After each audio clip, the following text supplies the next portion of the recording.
আসসালামু আলাইকুম। আশা করি সবাই অনেক ভালো আছেন। তো আজকের ভিডিওটি প্রত্যেকটি সিভিল ইঞ্জিনিয়ারের জন্য খুব গুরুত্বপূর্ণ একটি ভিডিও হতে যাচ্ছে। তো দয়া করে পুরো ভিডিওটি দেখবেন। এর কারণ হচ্ছে একটি কনস্ট্রাকশন সাইটে কয় ধরনের ড্রয়িং ব্যবহৃত হয় এবং কোন ড্রয়িংয়ে কী কী ইনফরমেশন থাকা দরকার, এই ভিডিওটির মাধ্যমে আপনাদেরকে সেই তথ্যগুলোই দিতে যাচ্ছি। তো যদি ক্লিয়ার একটি কনসেপ্ট আপনি পেতে চান তাহলে ভিডিওটি অবশ্যই পুরো দেখবেন। তো আজকের ভিডিও টপিক হচ্ছে type of drawing used in building construction, অর্থাৎ একটি বিল্ডিংয়ের কনস্ট্রাকশন করার জন্য কি কি ড্রয়িং লাগে। তো চলুন আমরা জেনে নিই তো একটি বিল্ডিংয়ের জন্য কি কি ড্রয়িং থাকা খুবই আবশ্যক।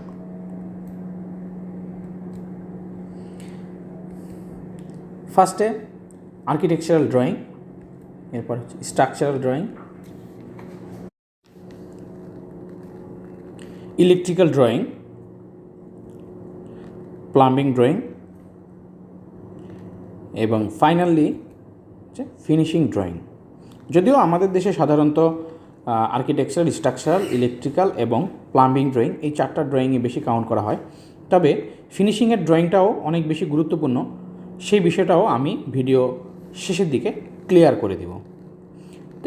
এখন architectural drawing, structural drawing, electrical এবং প্লাম্বিং ড্রয়িংয়ের মধ্যে কী কী তথ্যগুলি থাকা দরকার, কাজ করার জন্য আপনার এই তথ্যগুলি খুবই গুরুত্বপূর্ণ এবং প্রয়োজন হবেই হবে। তো এখন আমি ধারাবাহিকভাবে এই জিনিসগুলি আপনাদেরকে বুঝিয়ে দিব। তো প্রথমেই আমরা আর্কিটেকচারাল ড্রয়িং দিয়ে শুরু করব। আর্কিটেকচারাল ড্রয়িংয়ে কী কী থাকতে হবে? প্রথম শর্ত হচ্ছে আপনি যেই জায়গায় বা যেই এরিয়াতে বা যেই প্লটে বিল্ডিং ডিজাইন করবেন বা যে বিল্ডিং কনস্ট্রাকশন করবেন তার একটি মাস্টার প্ল্যান আপনার থাকতে হবে। এরপরে ওয়ার্কিং প্ল্যান থাকতে হবে, যেমন আর্কিটেকচারাল ড্রয়িংয়ের ব্রিক ওয়ালের সাইজ, দরজার সাইজ, জানালার সাইজ এবং কোথায় কি বসবে, রুমের সাইজ, এক রুম থেকে আরেক রুমের ডিস্টেন্স, ড্রয়িং রুমের সাইজ, বেডরুমের সাইজ ইত্যাদি ইত্যাদি আরও অনেক তথ্য কাজ করার জন্য, ব্রিক ওয়াল করার জন্য বা পুরোপুরি সেট করার জন্য ড্রয়িংটা যা যা থাকা দরকার এই সব বিস্তারিত তথ্যই ওয়ার্কিং প্ল্যানে থাকে। এরপরে থাকে এলিভেশন, যে বিল্ডিংয়ের চতুর্দিকের এলিভেশন থাকে, যেমন east side elevation, West elevation, south elevation এবং নর্থ এলিভেশন, যে চতুর্দিক থেকে দেখতে বিল্ডিংটা কেমন লাগবে। এরপরে দেয়া থাকে হচ্ছে সেকশন, অর্থাৎ পূর্ব পশ্চিম বরাবর আপনার বিল্ডিংয়ের যেই এলিভেশনটা আছে এটার একটা সেকশন করে দেওয়া থাকে, যে মাঝখানে যদি বিল্ডিংটা কাটা হয় তবে কি কি জিনিস দেখা যাবে, যেটা আপনার কাজ করার ক্ষেত্রে খুবই গুরুত্বপূর্ণ। সেকশন ছাড়া মূলত আসলে আর্কিটেকচারাল ড্রয়িং অসম্পূর্ণ এবং বিল্ডিং কনস্ট্রাকশন করার ক্ষেত্রেও অনেক সমস্যা পোহাতে হয়। এরপরে লাস্টে থাকে হচ্ছে স্ল্যাব আউটলাইন, অর্থাৎ আপনার বিল্ডিংয়ের ছাদের আউটলাইনটা এন্ড টু এন্ড কতটুকু ডিস্টেন্সে থাকবে বা কীভাবে স্ল্যাব আউটলাইনটা দেয়া থাকবে করতে হবে, সেটা আপনি এই স্ল্যাব আউটলাইন ড্রয়িং দেখেই বুঝতে পারবেন। এবার আসি আমরা স্ট্রাকচারাল ড্রয়িংয়ে। তো বিল্ডিংয়ের আর্কিটেকচারাল ড্রয়িংয়ে শুধুমাত্র আউটার জিনিস নিয়ে আলোচনা করা হয় বা তথ্য দেওয়া থাকে, কিন্তু বিল্ডিংটাকে দাঁড়িয়ে থাকার জন্য যেই ইনফরমেশন দরকার সেটা প্রোভাইড করা থাকে স্ট্রাকচারাল ড্রয়িংয়ে। তো স্ট্রাকচারাল ড্রয়িংয়ের সবচেয়ে গুরুত্বপূর্ণ হচ্ছে জেনারেল নোট। জেনারেল নোটের মধ্যে কি কি থাকে, যে আপনার কংক্রিটের স্ট্রেংথ কত হবে, কলামের রডের স্ট্রেংথ কত হবে, ল্যাপিং কতটুকু দেবেন, ব্যান্ডিং কতটুকু দেবেন, রিং কি সাইজের ব্যবহার করবেন, রিংয়ের ব্যান্ড কতটুকু থাকবে ইত্যাদি আরও অনেক খুঁটিনাটি বিষয় এই জেনারেল নোটের মধ্যে উল্লেখ করা থাকে। এরপরে থাকে হচ্ছে কলাম লেআউট, অর্থাৎ আপনার বিল্ডিংয়ের কলামগুলি কোথায় কোথায় বসবে সেই লেআউটটা দেওয়া থাকে। কলাম লেআউটের পরে থাকে কলাম শিডিউল, অর্থাৎ কলামের একটি সেকশন করে কলামের রডের ডিটেইলিং ওখানে দেখানো থাকে। তারপরে থাকে হচ্ছে শেয়ার ওয়াল, লিফট কোর অথবা আন্ডারগ্রাউন্ড ট্যাঙ্ক, যেটা আপনার প্রতিটা বিল্ডিংয়ে যদি লিফট থাকে অথবা লিফট কোর থাকে অথবা রিজার্ভার ট্যাঙ্ক করা থাকে, তবে সেই ট্যাঙ্কের বা শেয়ার ওয়ালের আপনার ডিটেইলিং তথ্য লাগে কাজ করার জন্য, এবং সেটাই এখানে দেয়া থাকে। এরপরে থাকে হচ্ছে ফুটিং লেআউট।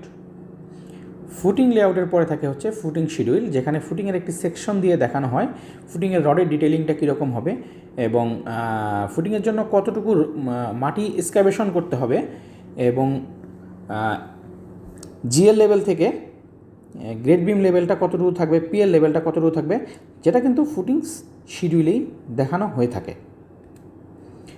এরপরে ফুটিং রেইনফোর্সমেন্ট ডিটেলটাও কিন্তু তার পরের পেজে, যদি ধরেন একাধিক ফুটিং সাইজ থাকে তাহলে একাধিক ফুটিং রেইনফোর্সমেন্ট ডিটেলিং আপনার প্রয়োজন পড়বে।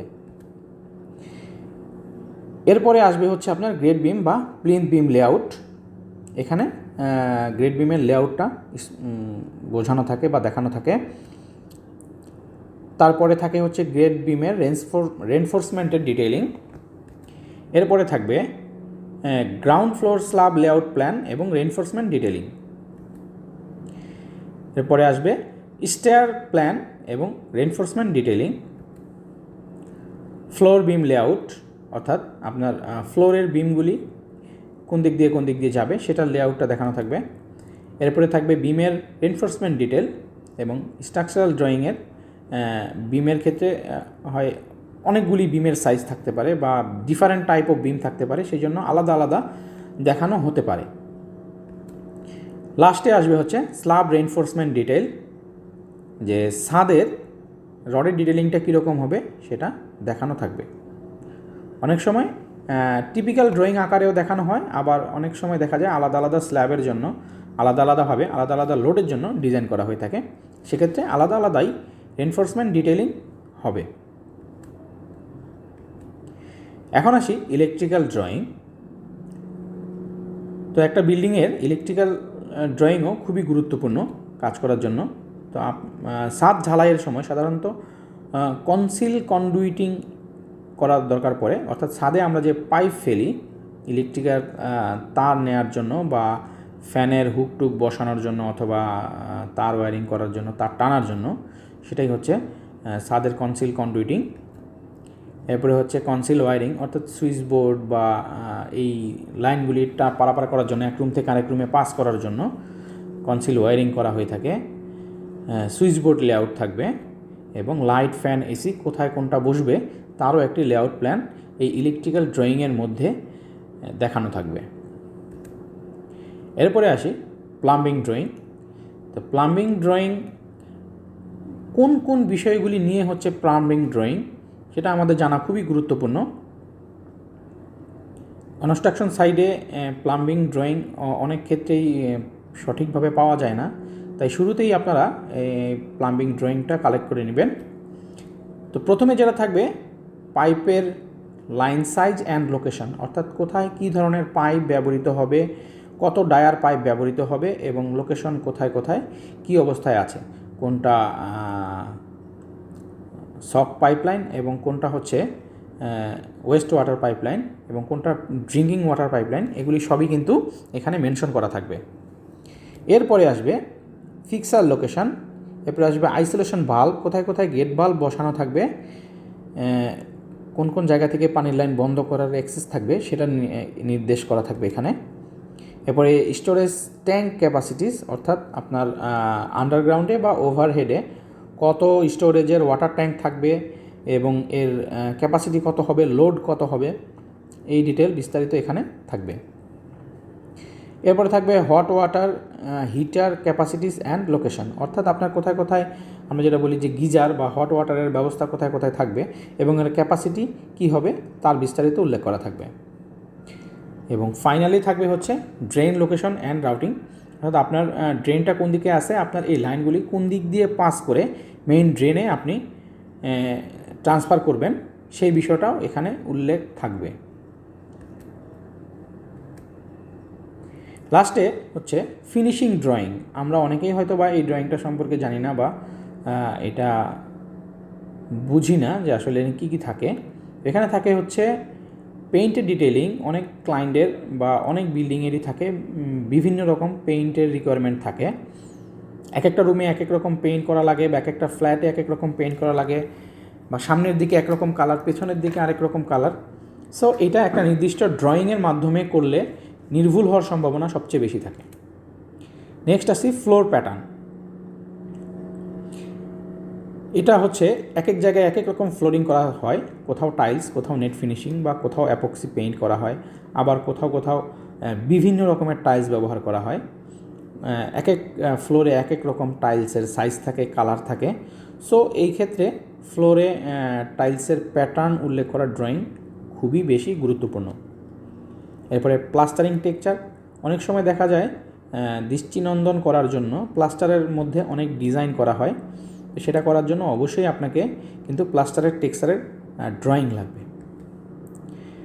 Elevation design. এলিভেশন ডিজাইনটা হচ্ছে আমাদের বিল্ডিংয়ের সব সাইডের এলিভেশন, বা দেখতে একরকম কিন্তু লাগে না, এক এক বিল্ডিং এক এক রকম দেখতে মনে হয়। এই জন্য এলিভেশন ডিজাইনটাও খুব বেশি গুরুত্বপূর্ণ, কারণ কোন দিকে কী কী থাকবে, কোনটা কীরকম দেখা যাবে, এলিভেশনের ডিজাইন ছাড়া ভালো বোঝা যায় না। তবে এক্ষেত্রে 2Dর পরিবর্তে যদি 3D এলিভেশন ডিজাইন হয় তাহলে কিন্তু আরও ভালো বোঝা যায়। লাস্টে হচ্ছে ফলস সিলিং। তো অনেক জায়গায় অনেক ক্ষেত্রেই আমাদের হাইট কমানোর প্রয়োজন পড়ে, এর ফলে ফলস সিলিং করা হয়। তাই যেই সব জায়গায় ফলস সিলিং করা হয় সেটা অবশ্যই প্রপারলি ড্রয়িংয়ে মেনশন করে তারপরে বিল্ডিংয়ের কাজ ফিনিশিং দেওয়া উচিত। তো এই ছিল আজকের ভিডিও, অনেক তথ্যবহুল একটা ভিডিও। প্রত্যেকটা সিভিল ইঞ্জিনিয়ারের জন্যই এই ভিডিওটা খুব গুরুত্বপূর্ণ, এবং এই বেসিক জিনিসগুলি জানা খুবই গুরুত্বপূর্ণ।